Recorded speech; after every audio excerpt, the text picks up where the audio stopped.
everyone, to Textiles and Tea with the Handweavers Guild of America. I'm Kathy Group. I'm the advertising manager, and I get to be your host today. We want to thank our sponsors today, Textile Art of Los Angeles, a wonderful organization out of Southern California. If you're interested in some of their programs or workshops or the variety of things they do, be sure you check them out. It's textilesartla.org. So thank you guys so much for sponsoring us today. We will take questions, as always, at the end of the program. If you will put them in the Q&A and not in the chat. Love the chat. Keep the chat going. Those are always great comments. But I don't always see the question if they're there. Sometimes I see them, sometimes I don't. So go ahead and put them in the Q&A also. We are so excited to have Demetrio Bautista Lazo today. Now, this is someone that you may be familiar with his work. He has been working with his family, his many generations of weavers and dyers. He's well known internationally and is considered one of the leading experts in the area of rug weaving. He's used our natural dyes, and it's been in his family for generations. He began weaving at 7 at his grandfather's side, and now at age 50, he's held solo exhibit workshops in Mexico and the US.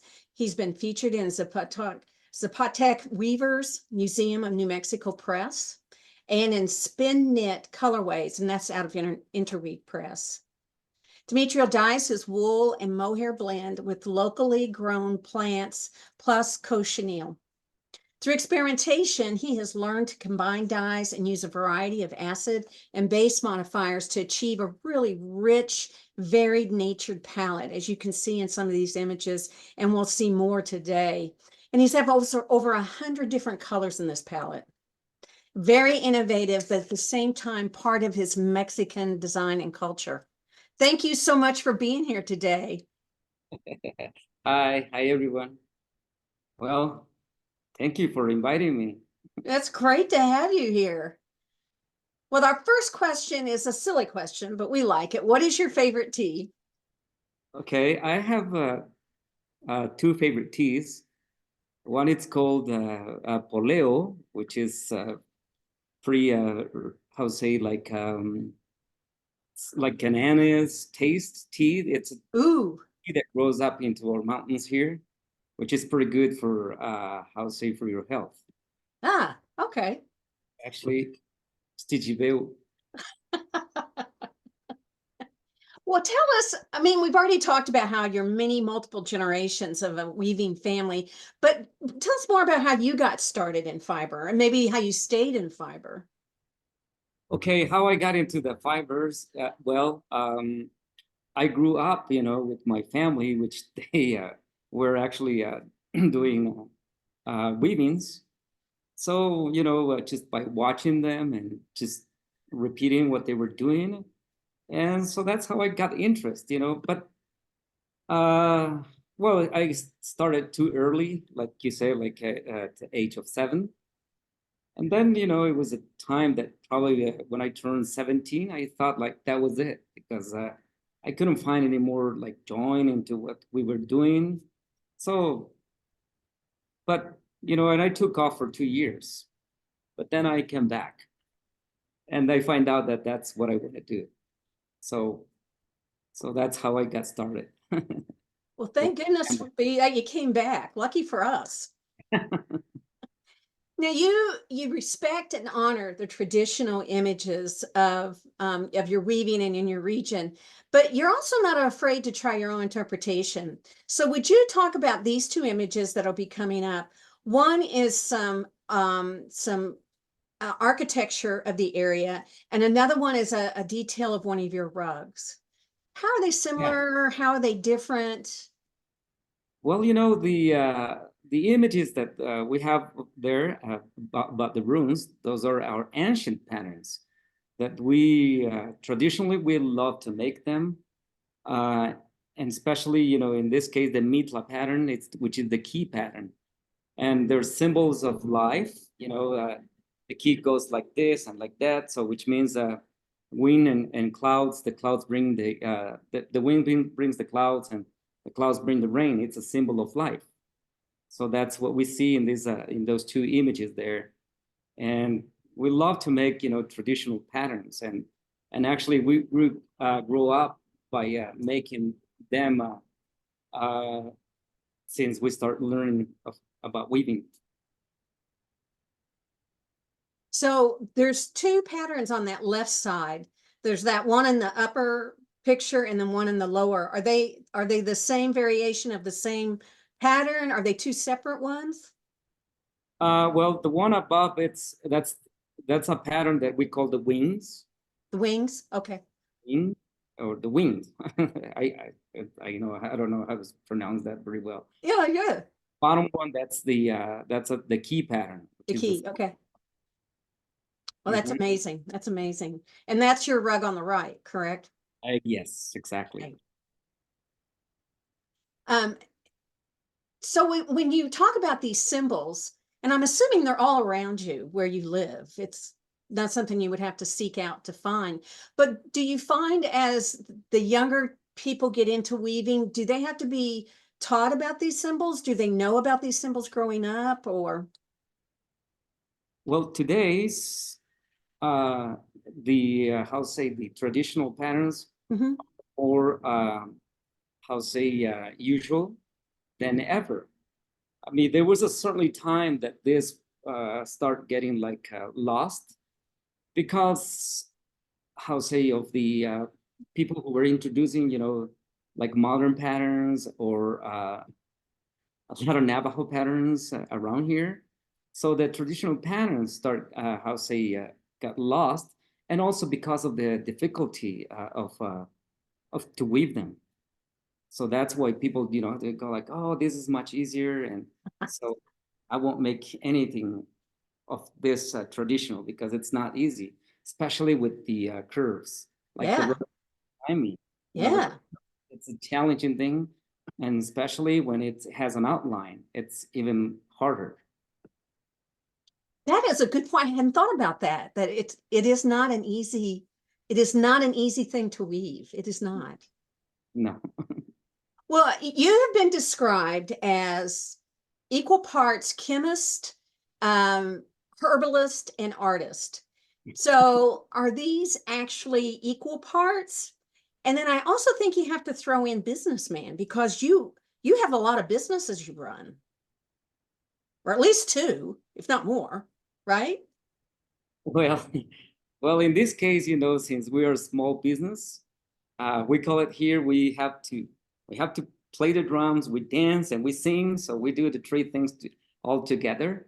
You know, being a weaver, a dyer, and a business person, it's not easy. It's something that, you know, I have to manage very well, and I have a family, so, and it's hard. So Yeah. yeah, but I love it. You know, I love the way that this came up. You know, since my father started teaching me, you know, about the business. Mhm. Actually, he got more into I'll say the wholesale part. So I was growing up learning about that and working with the chemical dyes, and my mom she was pretty good about, you know, working with the synthetic dyes. So, but it's, believe me, it's not easy, because sometimes I love to weave and make, you know, some patterns that are not easy to make, and I spend so much time on it. But then I wanted to make dyes, you know, with these beautiful natural dyes that I'm using now, and I enjoy a lot when I'm making it too. Mhm. So sometimes I just go like, oh, and then it's time to go out for business. So we have to do like all three together at the same time. And if someone goes to your website, they'll see that you also have like an Airbnb, right? Right. Yes, You got to run. I mean, that's a full-time job in itself. And then you also have your school where people come in and you teach them, right? yes. Well, You're how a do I, busy man. yeah, how do I get into all that, how say, trouble? It's because, you know, when you do something and people like it, so they want more and more. I mean, I didn't have in my head to open a B&B. Is that the time that I start doing that? It's when people ask me, you know, why you don't do this and we can stay here and learn? And you go like, hey, a bad idea, but you know, I don't know. So that's how I get into all this trouble. Well, looking at your design behind you, and we'll look at more images as we go on, how do you do your design process? Is it something you draw out ahead of time? Do you use a computer? You just sit down and start weaving and see what happens? No. Well, in my case, I have to sketch my patterns. Okay. And like books, you know, of Mexico Antiguo, you know, where we can get patterns and different designs, you know, as we can see in the image, you know, that's a caracol pattern, which we call caracol, we call it in Spanish, but it's snail in English. So I got that pattern from a book that it's called Jorge Enciso.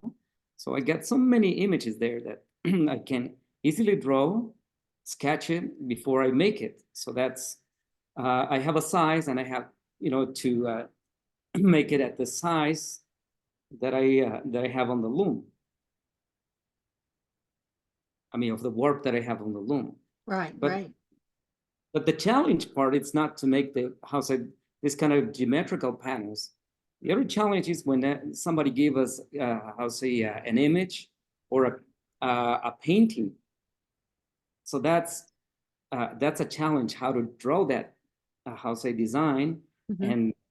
and weave it, which is even harder. Oh, yeah, yeah. I like this image because you can really see the curves in this work that you're doing right now. Yeah, I love that pattern. That no, anybody who's ever done any kind of like tapestry weave or inlay weave, they understand how difficult that is. It is not easy. Okay, speaking of the size of your warp, this next image we're going to show is because you do some really large rugs. And this is your loom, one of your looms, right? Yeah, that's a 14 feet wide. Wow. And you know, in the 1990s, some people start ordering big rugs from us, but it was a challenge to make a loom that big. I mean, we knew other people had that kind of looms, but you know, I thought like, okay, it's going to be impossible to make one, and especially, you know, to weave on this kind of loom, it's not easy. You really, how say, we're really dancing on the pedals to get on one side to the other side because it's so big, and only one person can weave on that loom. I mean, on every single loom, only one person, because of the way that we do use the beater. Mm-hmm. People are working together. They need to be very, I'll say, precise and really be together using the beater. Otherwise, you know, they could hit their fingers or cut their fingers by when they're beat. Mm. So where did this loom come from? Was this a handmade loom that your family made years ago and it's come down through generations? Did you buy this loom? Okay, in this situation, you know, is that the warp is so tight that in my case, I change my looms every 10 or 15 years. Really? Yes, because by the time you're working on the looms, you know, it start getting loose. Uh-huh. So, and the rugs, they don't come as a good quality as they should be. So we do change, I do change my looms very often. Do you build them yourself? Yes, I can, I can build them, but I don't have time to make them. So I have a really good friend here in the town. He makes my looms for me. Really? Wow.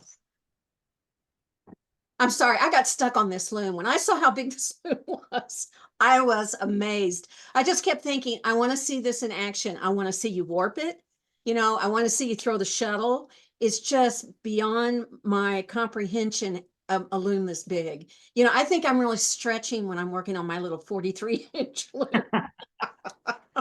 So it's Yeah, on my bucket list. I'm coming down to see this loom. I want to see it in action. sure, definitely. Yeah, we can make something on it. Okay, great, wonderful. Um, the other thing that I'm really struck by is, and I think I got really caught up in the whole dyeing thing. You're an incredible weaver, but I really was excited about the dyeing. And you switched from synthetic to natural because the dyes were hard on you, the dyer, and it's also hard on the land, and that you wanted to go to a more natural dyeing. So we're showing an image here of cochineal being processed, and then there's some other dye stuff. So what are the challenges of working with natural dye, and what are the great things about working with a natural dye? Okay, first, let me explain to you about how I switched to synthetic dyes to natural. Yes. Okay, like I said before, I grew up with my family, watching them, making the dyes with the synthetic dyes, which is how say by that time that was in, I was born in 1972, so probably by the time I start realizing about this was at the age of 9, because I was watching my mom and my dad. Sometimes they were using masks or sometimes just like that, and it was pretty bad, for their lungs. So, and especially that they were working with only 7 or 11 colors. And I was learning about that, and I got tired of it. And one day I saw a guy, doing a demo of natural dyes. And I go like, wow, that's pretty cool. I want to do that. So that's how I start switching, from natural dye, synthetic dyes to natural dyes. And I have a really good friend. He's probably into his 90s right now, Scott Roth. He says, okay, you really want to make natural dyes? He was one of my best customers. He always says to me, Demetrio, you make really nice weavings. And I said, Scott, I want to make natural dyes, and I don't know how. And he says, I know someone here in Oaxaca who can teach you. And I said, like, really? Yeah. And he says, there's an issue if you learn about natural dyes. And I say, and what's the issue? And he says, I'm not going to buy any more from you because, natural dyes are more time consuming, more expensive. And what I'm selling my rugs, people can afford it because I sell to galleries and galleries. And I got a little bit upset about it. And he says, well, but I give you 1 year, see what's going to happen. And if you want to come back, and I'm always going to be there, selling rugs. So I can always sell you rugs.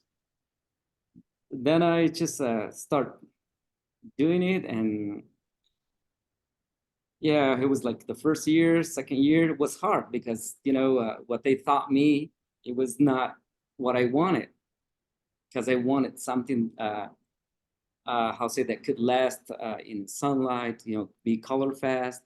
And also, try to make some colors that I really want to, have in a rug. So it was a challenge, I started learning by myself, and I started practicing a lot by working, with this plants and bugs and twigs. So it was a challenge, but now it's been 28 years. Well, are there colors that are more difficult to make and reproduce? And when I started thinking about this question, I thought, do you even care about reproducing colors? Do you just make colors? Each rug has its own colors, and then you go on to the next rug? Well, reproducing, it's not hard. It just takes time. But it's not that fun. It's more fun just to go like, okay. I know. That's me. It's like, oh, let's make something. Yeah, it's like, you know, okay, I have 1 kilo of cochineal. Okay, let's use it. Yeah.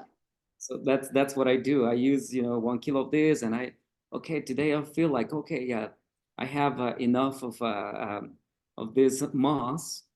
All right, so I'm just use it up. And but reproducing the same color, it's not hard. It just takes time. Ah, okay. Hmm. Are there some that are harder than others? Teal. Oh, I bet. Because that's a lot of mixture, right? A little of It's this, a little of a that. couple of this, a couple of that, but you know, using I'll say wool that it's already more than in your indigo, it's not.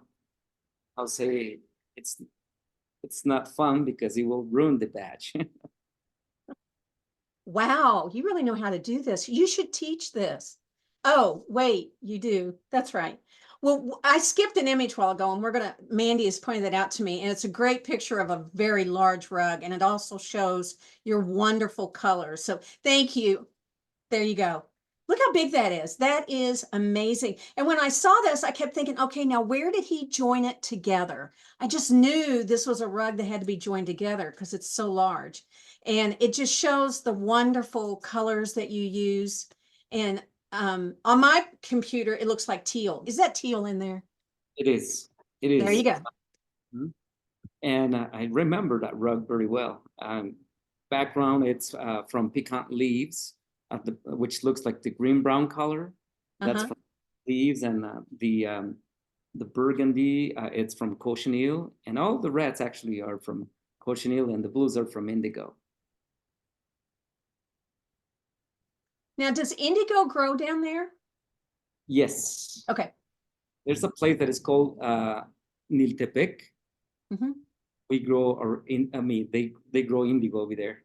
Okay. Um, you I'm going to tell this story, and I'm not doing it to make you look bad because it was a great story, and it came from the what's his name? I've already blanked it out. The Mexico Traditions. Uh-huh. Eric, Eric, Eric.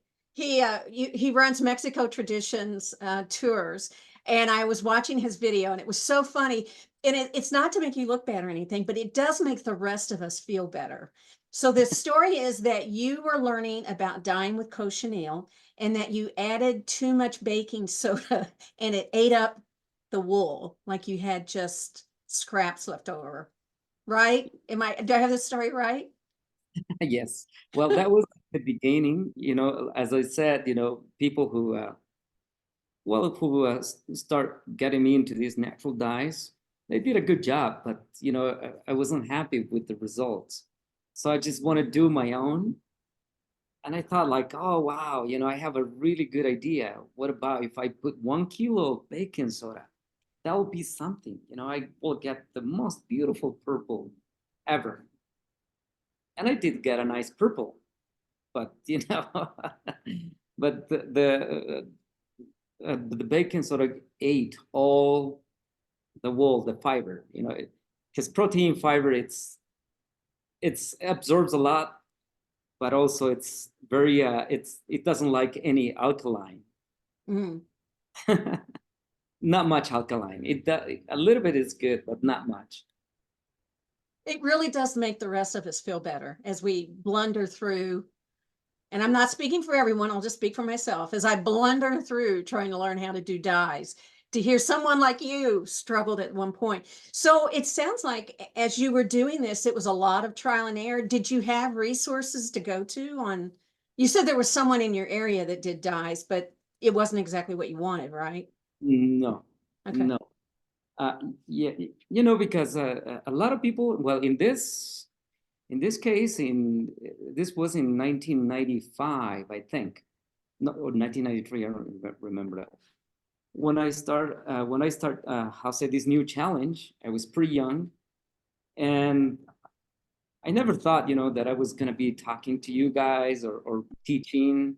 No, that was not my, how say, main point. My main point was just to learn about these plants and bugs, of how to make colors from them.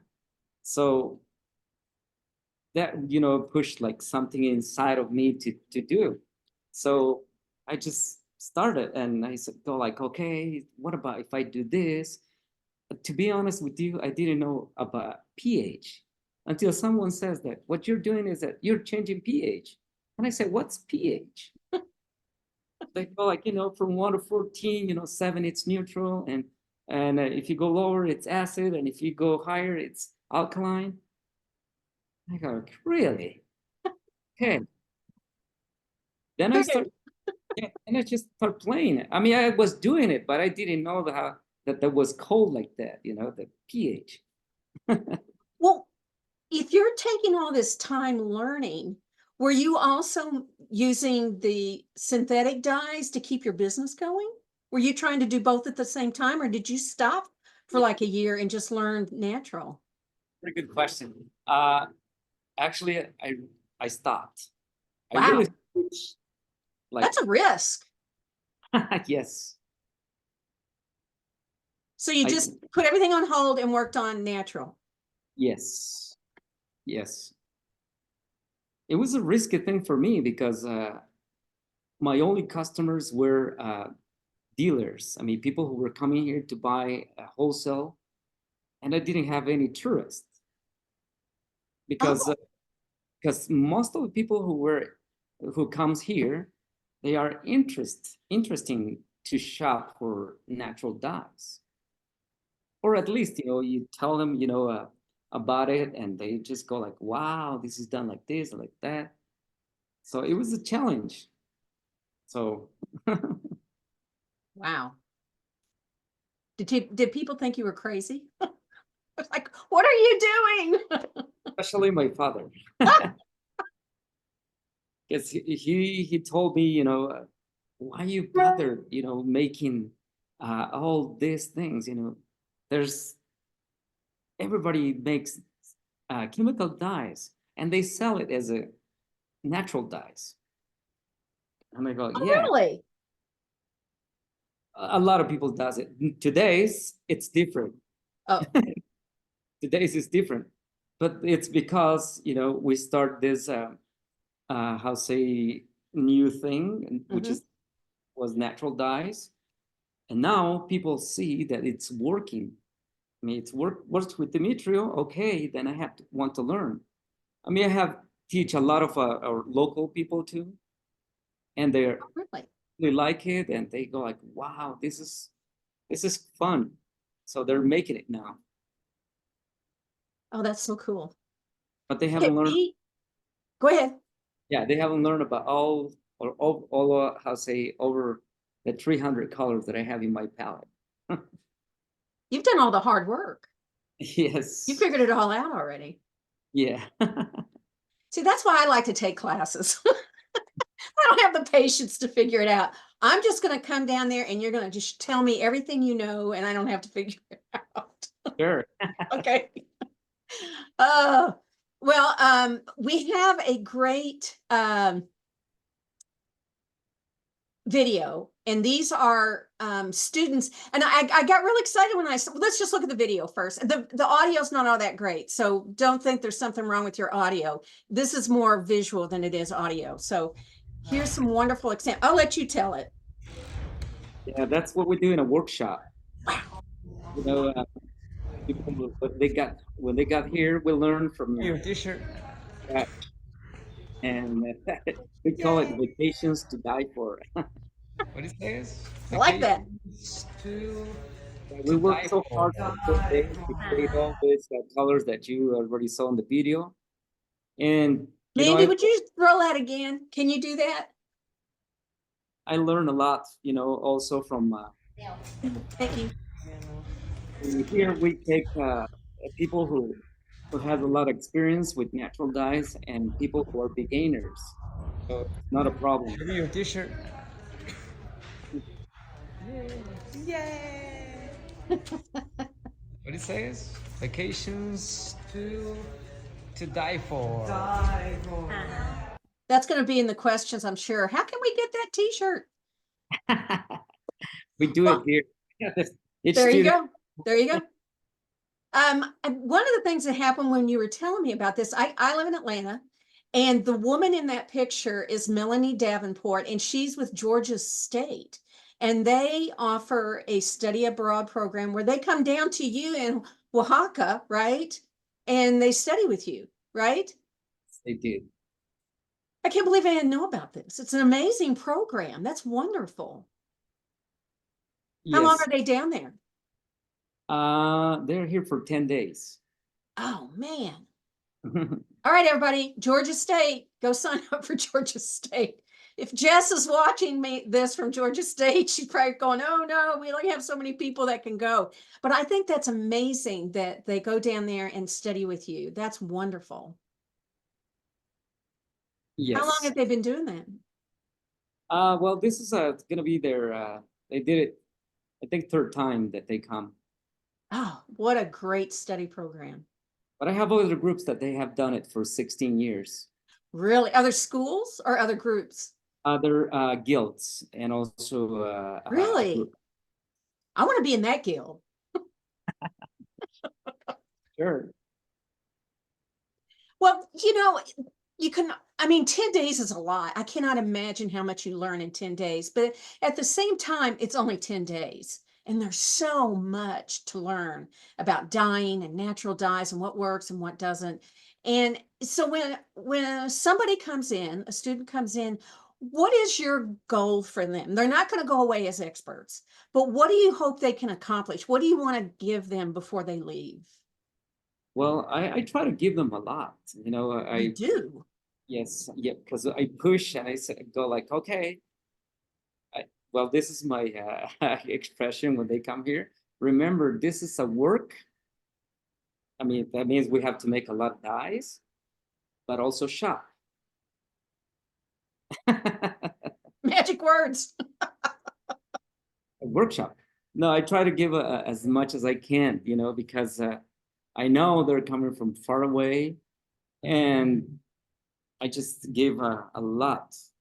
And also, like I said, I learn a lot from them too.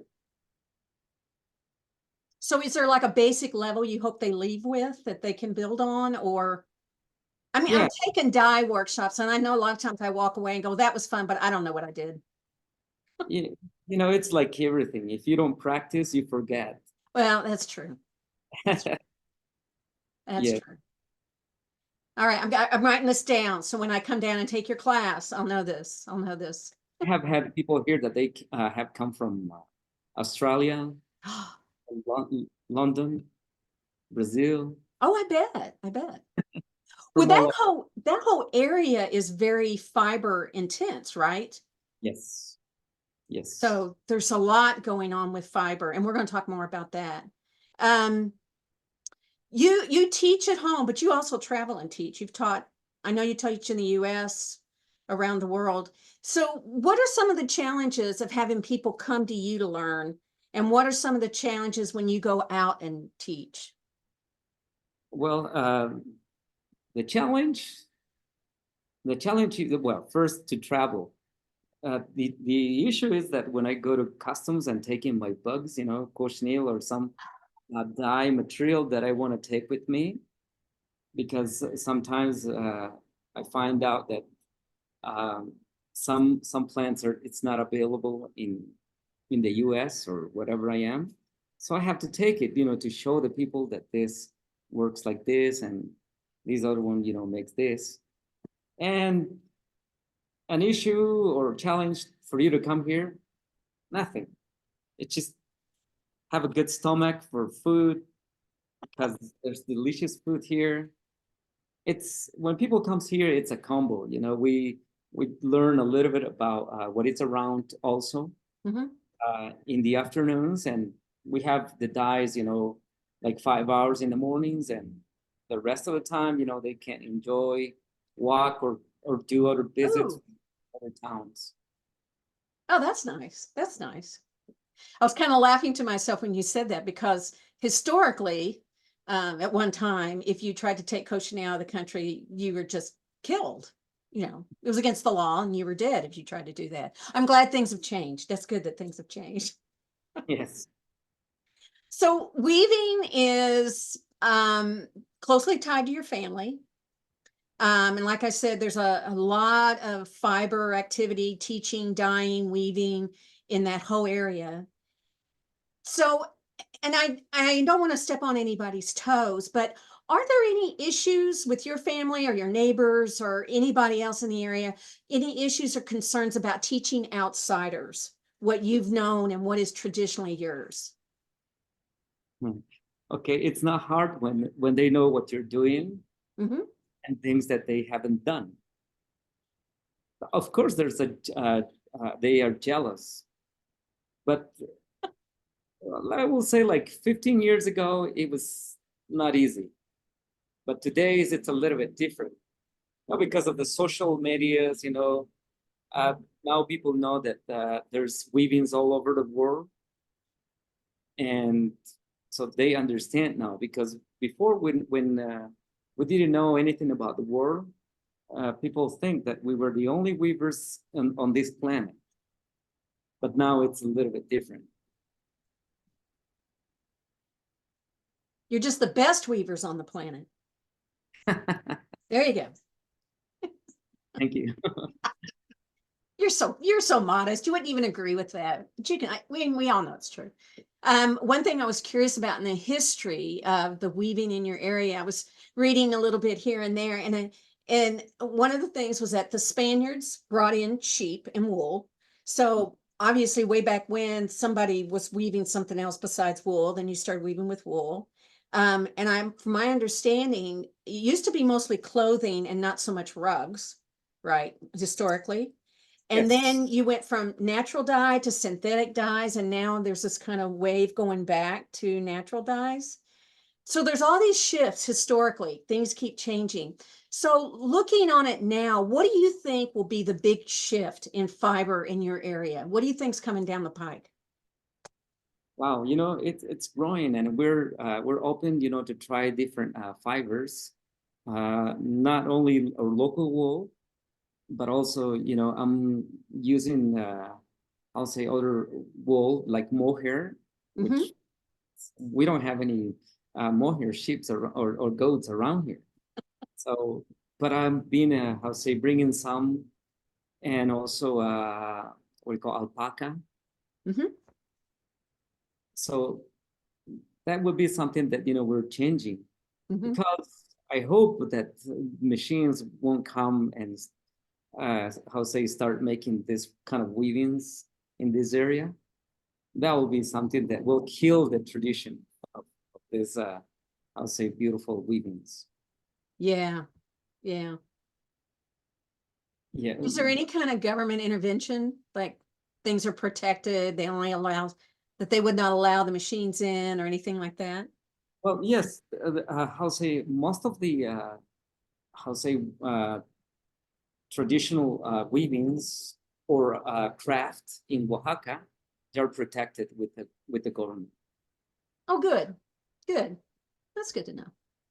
Yes. Well, we have like a gajillion questions, so I'm going to go ahead and ask you, what's next for you?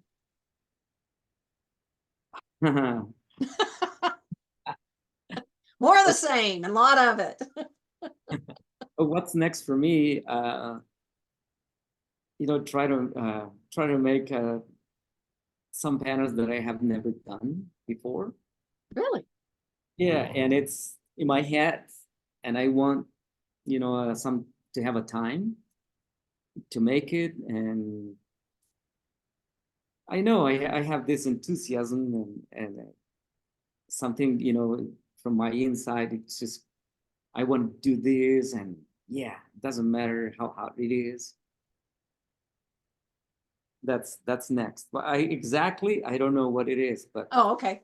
Well, you'll have to come back when you do it. You'll have to come back and tell us what it was. anytime. Show it. Yeah. All right, do you ready for some questions? Sure. Yeah. Some of them we've already answered. Oh, people want to know about your t-shirt. What does that mean? I'm sorry. They want to know about your t-shirt. Oh, but my t-shirt is dyed with indigo. And But it what has does the word mean? La Cúpula. Uh-huh.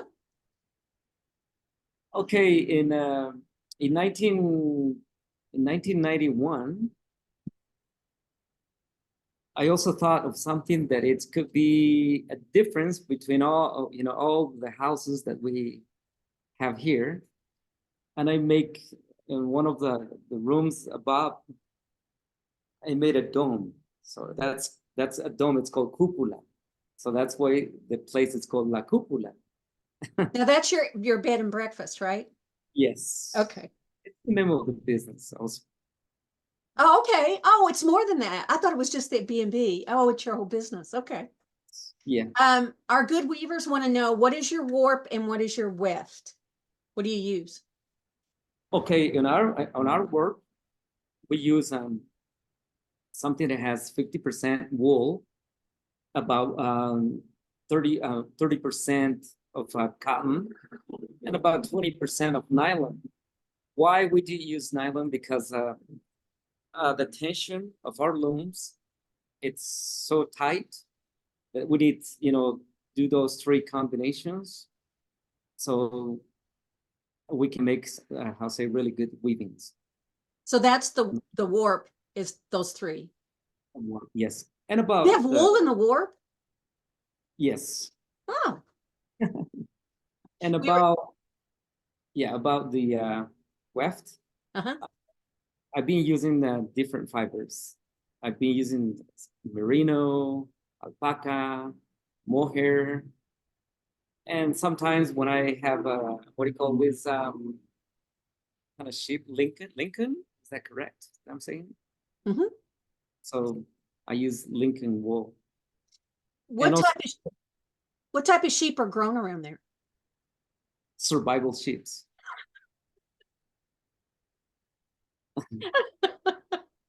That's a breed I've never heard of before. The fiber is too short. Oh, But it's not bad, I love it. Actually, when it as it turns into a weaving, it's so nice and tightly woven. oh, okay.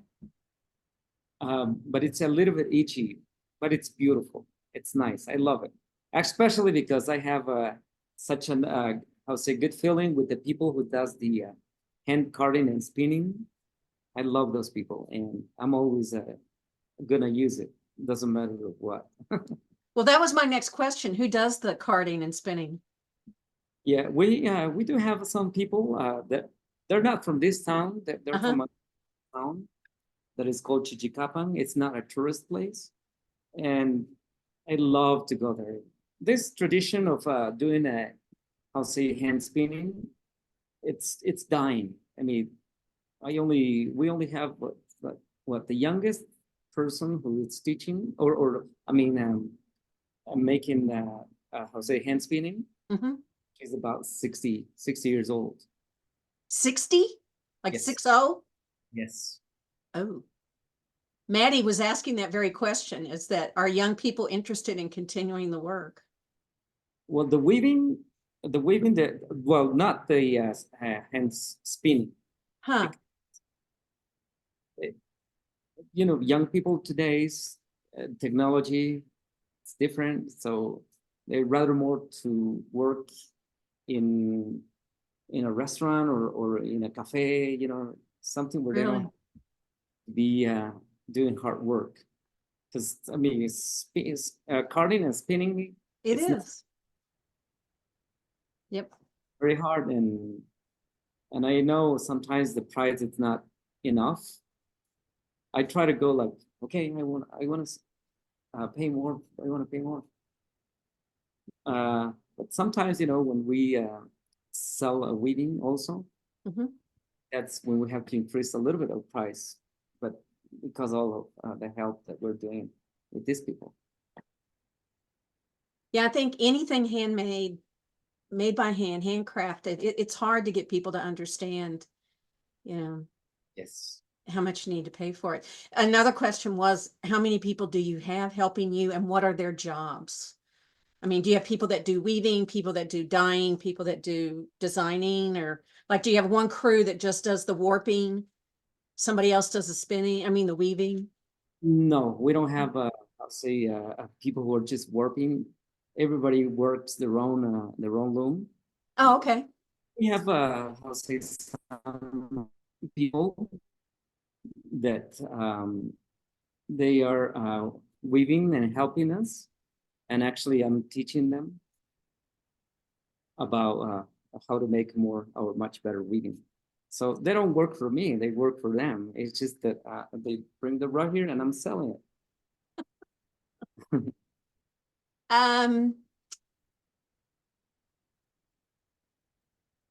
Oh, somebody wants to know, and I know this is a tough question, but people always ask it, is how long would it take to weave like that rug behind you? Oh, this one here? Yeah. It will take about 3 months. Okay. That includes all the dyeing. And I may not understand what you're saying, but do you start a rug and stay with that rug till you're finished, or do you work on the rug and then you go dye, and then you come back and work on the rug some more? That's exactly how I'm doing it. Or sometimes Okay. if I get tired of weaving or I don't know how to how to continue, then Uh-huh. I just make something easier, or I start making my dyes, and I just get distracted. And when I come back, on the weaving, okay, I'm more fresh, and I go, oh, this is what I should have done. Yeah, I love hearing how artists do that, because some are so focused, they finish it before they start anything else. And then there's some people who are, I've got this going and I take a break. And then there's those of us who have like 6 different things going on at 6 different places, and we never get anything done. But a lot of people are asking about your family. Kathy Wilcox had some great questions. Says, do you have children that weave? And what was the best thing your dad taught you about weaving? Okay, I have 3 kids, and all of them are weaving now. Wow. Especially my son Victor, he likes it, and he started creating his own patterns, and he makes beautiful things. Oh, good. We'll be interviewing him soon. I'm impressed. I mean, he's awesome. How He's old great. is he? I never thought that he was gonna like this what we're doing, and now he's doing a combo. He's gonna finish university in June, Wow. and I don't know if he's going to decide of keep weaving or just get a job. I don't know. That's up to him. Tell him we all vote that he weaves. So, The tradition in my family, especially with my kids, they take off 1 year of school just to learn whatever we're learning. Either they stay with it or not, but they have to learn what we do. oh, good for you. Good. That's wonderful. Yes. So what was something your dad taught you? And my dad taught me Best thing. about how to make curves, and also Ah, intricate geometrical patterns. He was a crazy weaver. He used to weave a lot, a lot.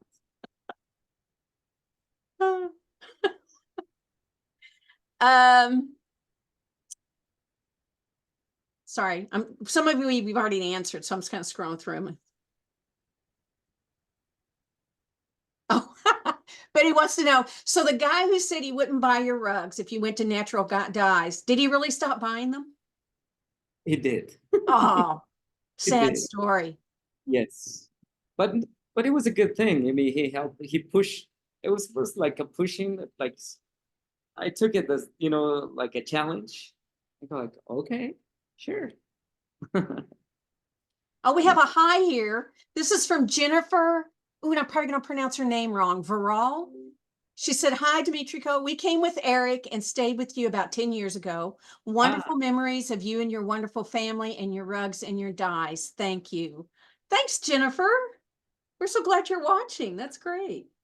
Yeah. Somebody was asking about the color fastness of natural dyes. They don't have the same color fastness as synthetics, do they? Okay, first of all, anything will fade. True, true. Anything. So, I mean, it doesn't matter if it's like a super special synthetic. Oh, there's something though that it would last for a long, long time. There are colors that are tannin, pecan leaves, zapote. It's a tropical fruit, and indigo, of course, cochineal. They Mm. will last for a long, long time. You have to take care of them too, right? I mean, like I said, anything if you put it straight sunlight, Mm. it will go away. I mean, if it's not straight sunlight, this is what I said. If something happens in about 100 years, bring it back. Garrett McAllister, and we didn't pay him to ask this, wants to know if you'll be at Convergence this summer. No, you won't, but we're going to get you there. We want you to come teach. Okay. Garrett, thank you for asking. It's my goal in life to make sure he comes and teaches. Sure. It'll be an honor for me. But you go to, like, somebody could contact you and ask you to come teach, right, at their guild or whatever? Or are you only teaching there now? No. I when I have time to travel, Uh-huh. I will say yes, especially when it's I do shows. In 2006, I start doing fiber shows or wool sheep shows. So my next stop will be a Maryland Sheep and Wool Show. You're going to be at Maryland Sheep and Wool? Yes. I will too. All right. I will see you there. Okay. Great. Hey, now, Val Reed said he bought, or maybe it's a female Val. Sorry, Val. Bought a rug from you at Convergence in Grand Rapids. Oh yes, that was in You were there? 2008 or 10. I don't. Oh,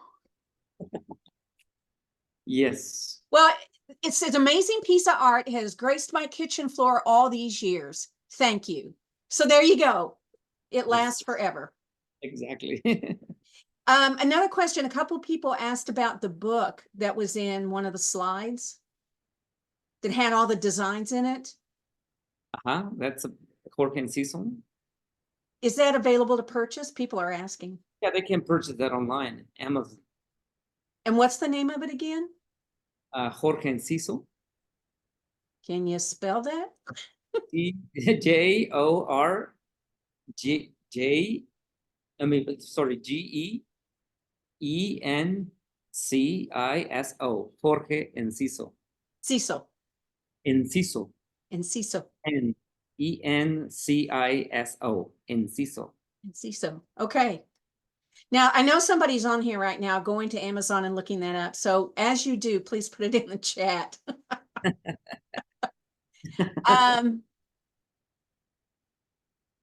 Oh, here's another good question. What would you suggest to somebody in high school who wants to use wants a fiber arts career, but doesn't have much money?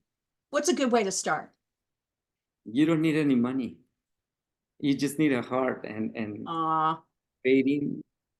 Because, people think, if they start big, they will make, good thing. No, but starting little, and as you go, you grow. Somebody wants to know, this is from Kathleen Cook. Do you organize your own workshops, or do we need to find an outside organizee? So if somebody wants you to come teach, do they just go to your website? Yeah, they can email me, or if they, a small group, 10, 12, or 16 people. Okay. Yeah. And if they want to come down there, that's all on your website too, right? Mm-hmm. Yes. Okay.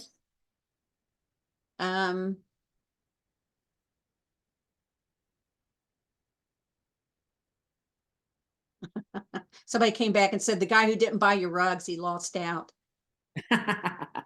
Yeah. No, he's a good friend. He's a good friend. Okay. I really like him. Good. We'll forgive him then.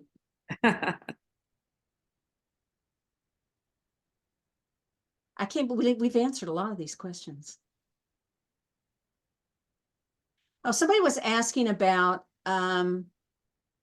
the tourist, and we talked some about that already by, oh, somebody put it up. Thank you, Melissa. Oh, Melissa. Thank you, Melissa Weaver Dunning, an incredible weaver herself. She found the book and she put it on there. So the information about the book is there. And Eileen added her 2 cents. Thank you. Oh, Carol Eaton wants to know, I'm interested in the book on the Zapotec weaving book that we talked about in the bio. Oh, Zapotec weaving, I don't think it's available anymore. Oh, Actually, Scott Roth, oh, he was the one who helped with that book. oh, okay. Sorry, Carol. You're gonna have to find it in one of the Antique, probably. yeah, antique bookstores. So it sounds like Russ, was that his name? Your friend? Are you okay? Uh-oh. Well, at least you're not leaving. We have this problem with people leaving. You're just taking the camera with No, you. What are yeah, we I'm doing just- here? I'm just walking to reach my, I'll say, what do you call that? Plug? Oh, My computer is about to. oh, really? Well, the background's gorgeous. So when I come down and I take your workshop, is this what I'll see? Yes. Is this the Airbnb? Yes. Is it? Yeah, look. It's gorgeous. Oh, this is wonderful. Okay, everybody, let me know. We're going to sign up. We're all coming down here and doing 10 days of, look at the hearts flying. Everybody wants to go. Yeah. Oh, well, you know what? Your timing is perfect because we have to stop. I didn't realize how late it was. Thank you so much for being on here today. We really do appreciate it. No, thank you. If you want more information, this is the website, and you can contact him through email also. And we will put that in the chat. And you can get him to come to the United States, or you can go down there and take his classes, and you can go online and see more of his work. It's beautiful, beautiful, beautiful work. We are so excited that you were here today, Demetrio. We appreciate it so much. We also want to thank our sponsor today, Textiles Arts of Los Angeles. Go check them out. This is an interesting group. Like I said, they're out of Southern California. They do exhibits, they do classes, and they have this thing called the Textile Slam. I wish we had one around here. And they get together and they share. One person, I think, per meeting, or maybe a couple, gets up, talks about their work, shares about their work. It looks like they have maybe lunch or brunch or something together. What a great community they have. If you want more information about them, go to their website.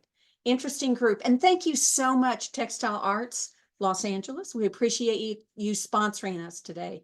If you would like to sponsor Textiles and Tea, or your guild or your business or a group of you, please contact us at weavespindye.org, and we will get you hooked up and you can sponsor an episode of Textiles and Tea.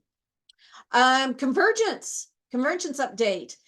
We're still adding more classes. We're contacting teachers and saying, can you take more? They're saying yes, if they can.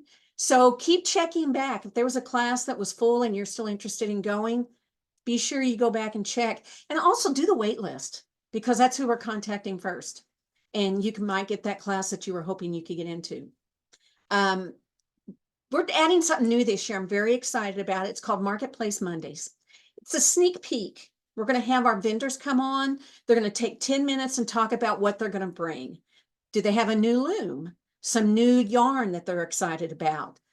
Special equipment that's hard to find. And that way you'll know what you can get when you go. Start making that budget. And like I said, get those collapsible suitcases. You put it in your suitcase, open it up, you fill it up with everything you bought. Not a problem at all.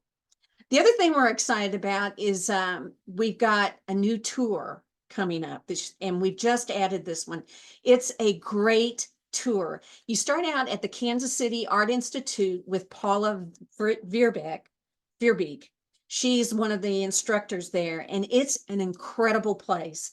You just want to go back to school and go there. And they're going to show us the studios. We're going to see a TC2. They've got an AVL 16 harness Compu Dobby loom.